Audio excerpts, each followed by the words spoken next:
ladies and gentlemen, please rise and help me in welcoming His Excellency Dr. William Ruto, President of the Republic of Kenya. Let's give him a round of ovation.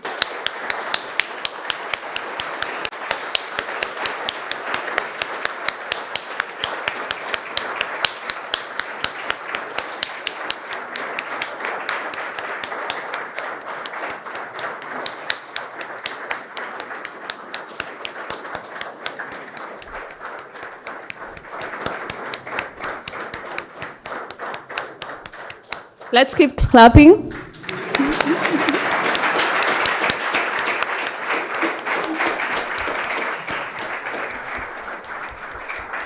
Don't get tired.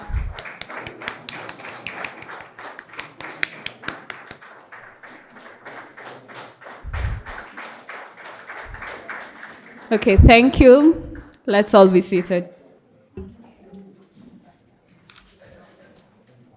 Your Excellency, Dr. William Ruto, President of the Republic of Kenya, Honorable Ministers, Professor Allen Robinson, Director, CMU Africa, distinguished delegates from Kenya, students, and all protocols observed.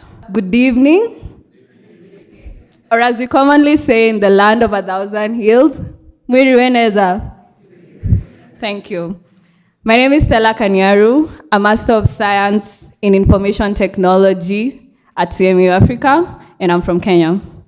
I'm pleased to be your moderator today. Your Excellency, we are honored to have you in our midst this afternoon. As Kenyans, we are known to look out for each other when we're in foreign lands.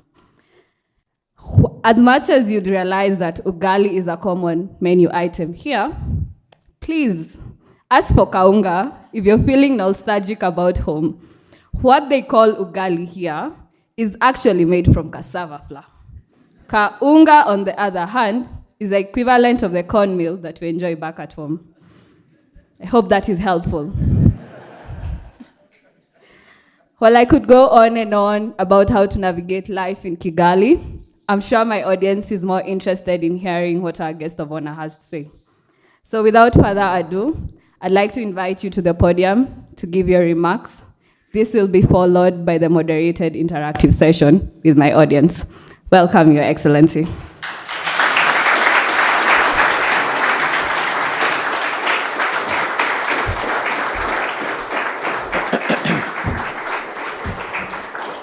Thank you very much.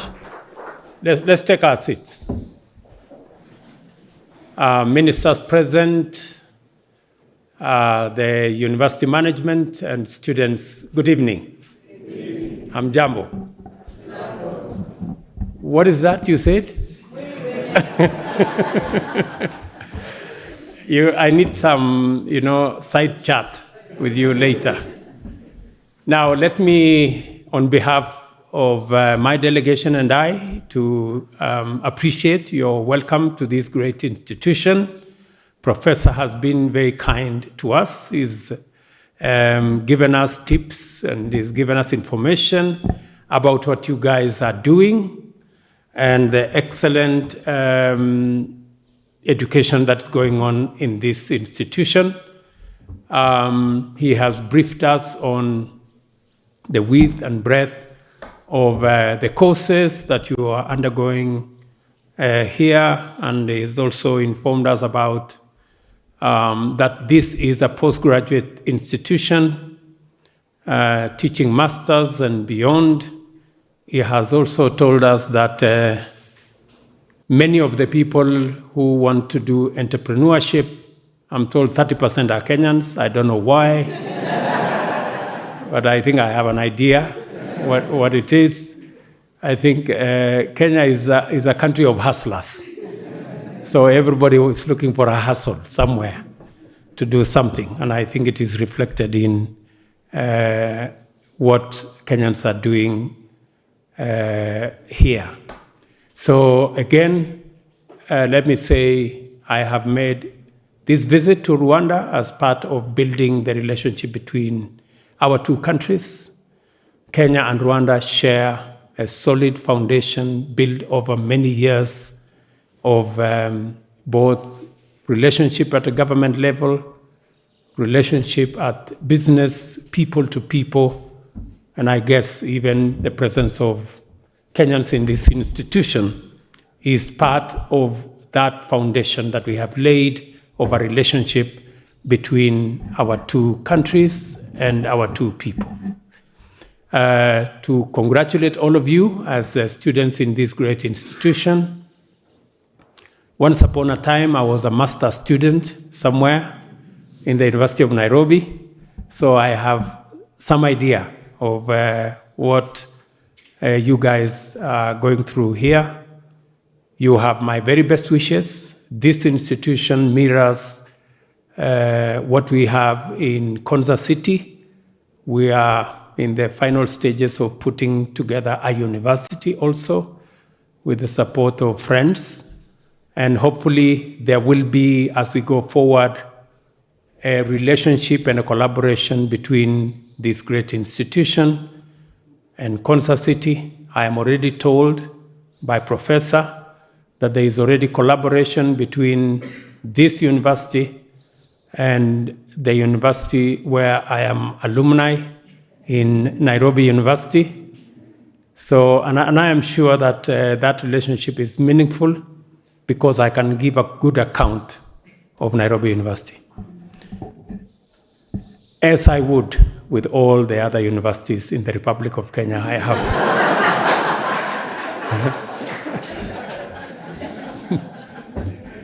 You know, sometimes I don't even know whether this joke is necessary because it can get me into a lot of trouble. Whenever we meet with the colleagues from in the space where I occupy, and many people, so the joke is normally that there are many universities in Kenya, but then there is the university. I don't want to say which one because I don't. So, and of course, we have great institutions that can partner with you. As you train in this college, you need to know that we are in a continent that though we have challenges, and there are many, we have challenges of climate change. We have challenges, serious challenges of underdevelopment. But there is a positive side to where we are. And the positive side is that this is the continent of the future. And it is the continent of the future for 4 reasons, if you allow me to give you the 4 reasons. Number 1, this is the youngest continent in the globe.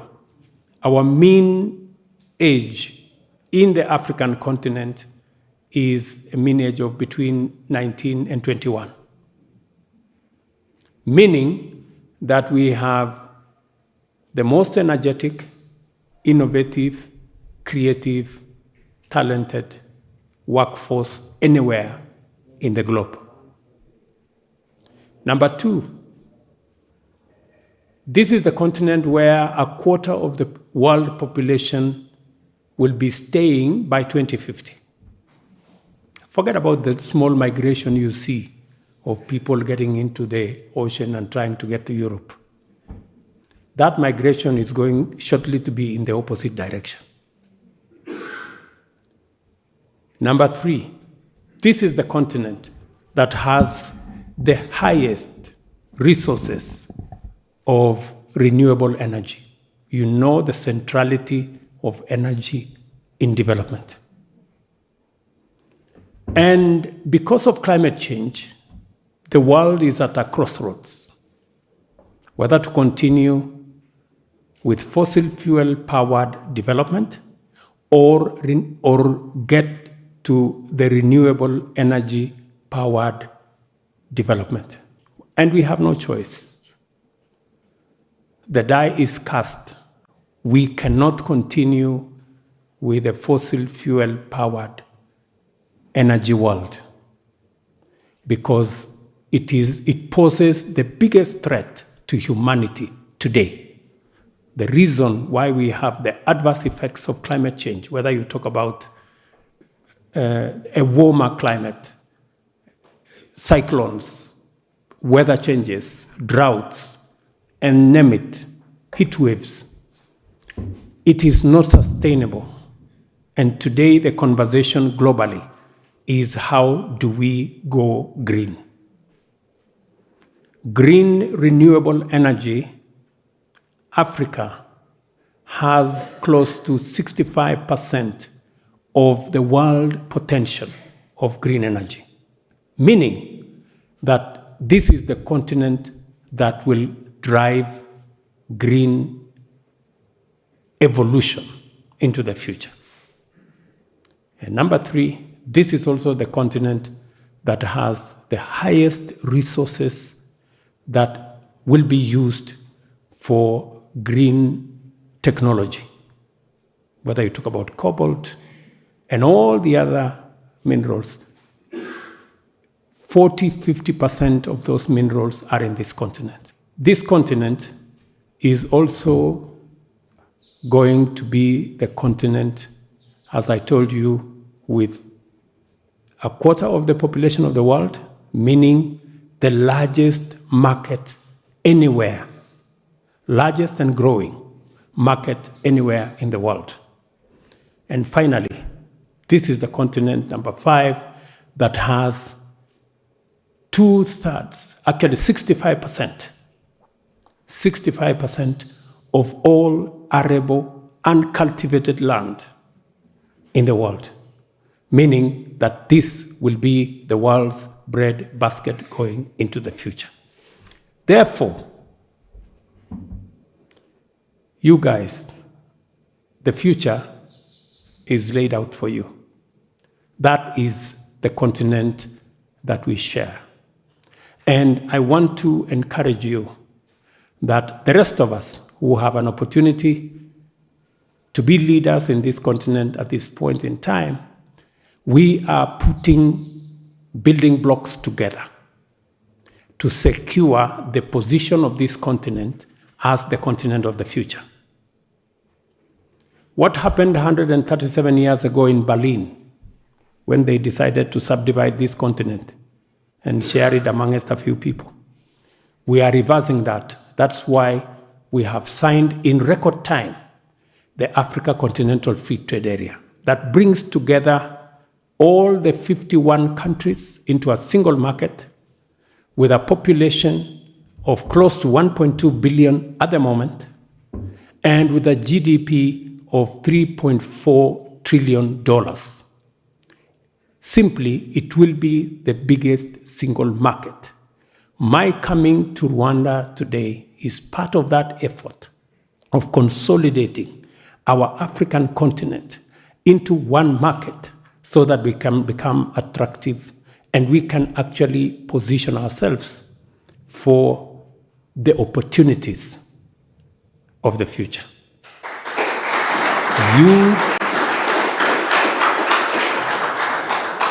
You guys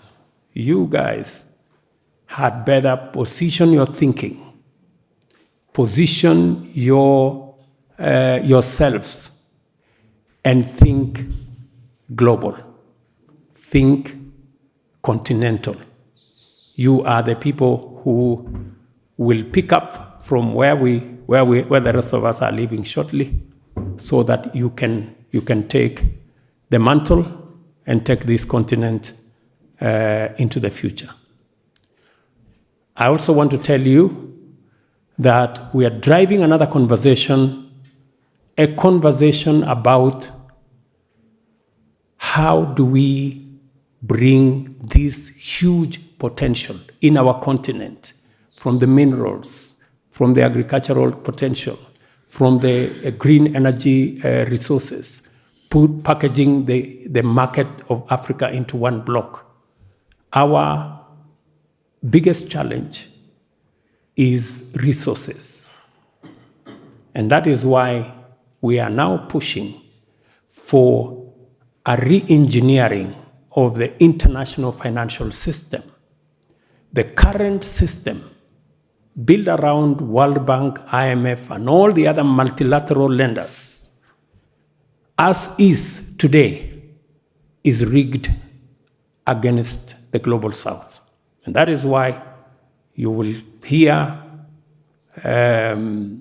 initiatives that have been put in place. We are pushing a huge conversation. We're going to have a summit in Nairobi of African heads of state in September from the 4th to the 6th to discuss our position as a continent in relation to green financing. How do we make the international financial system green compliant, but much more importantly, fair to everybody? Today, most of us in this continent access finances from the development finances, for that matter, from the international financial system at rates between 7, 8, 9, 10, maybe even 11, 12%. Others access international development financing at 0.5%, maybe 0.2%, maybe in that region. If you are going to the same market, but because Africa has been classified as risky, you end up paying 12%. The other person is paying 0.5%. That system is not fair by any account. And we're not asking for a system that favors us. We are demanding a system that is fair and gives everybody a chance. And that is not too much to ask.